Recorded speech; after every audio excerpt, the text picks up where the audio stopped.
Whenever we experience something, we experience it in one of three ways, as either pleasant, unpleasant, or neutral. If the experience is something we find pleasant, we tend to react with attachment. We want to hold on to the experience and prolong it, and have more experiences like it. And if it's something we find unpleasant, we tend to react with aversion. We want it to stop, or to avoid it, or to make it go away. And if it's something we find neutral, we tend to react with a lack of interest. Perhaps we don't even notice it, or don't care about it, or look for something new or more interesting. Now let's look at what happens when we experience something unpleasant and react with aversion. There's a Buddhist teaching about how the way we react to pain and unpleasant experiences often ends up making things worse. When touched with a feeling of pain, the untrained person sorrows, grieves, and laments, beats their breast, and becomes distraught.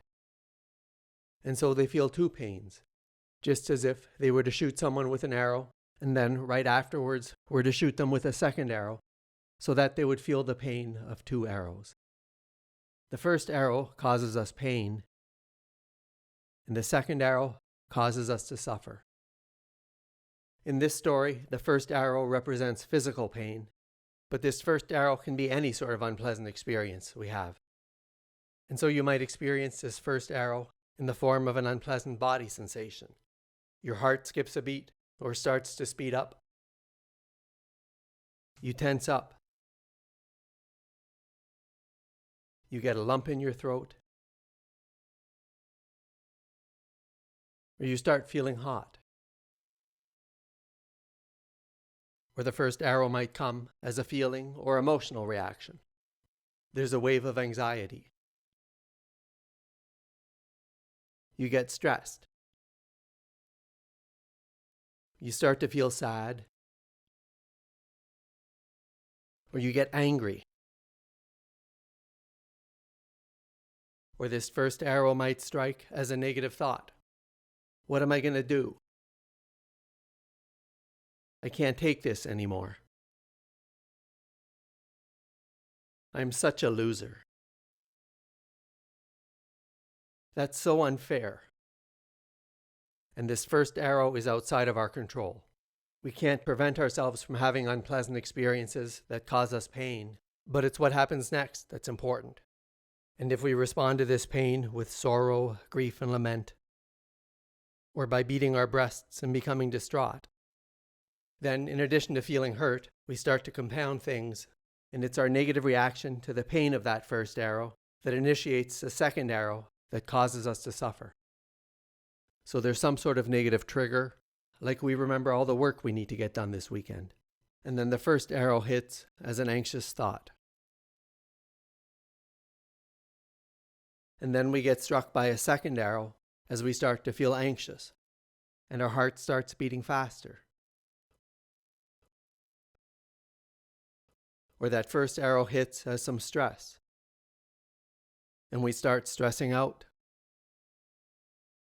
and tense up.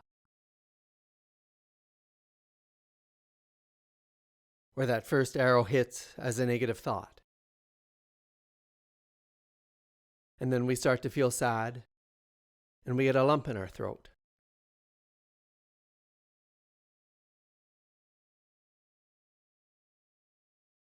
Or that first arrow hits as a feeling of anger, and then we start dwelling on how unfair this is, and then we start feeling hot.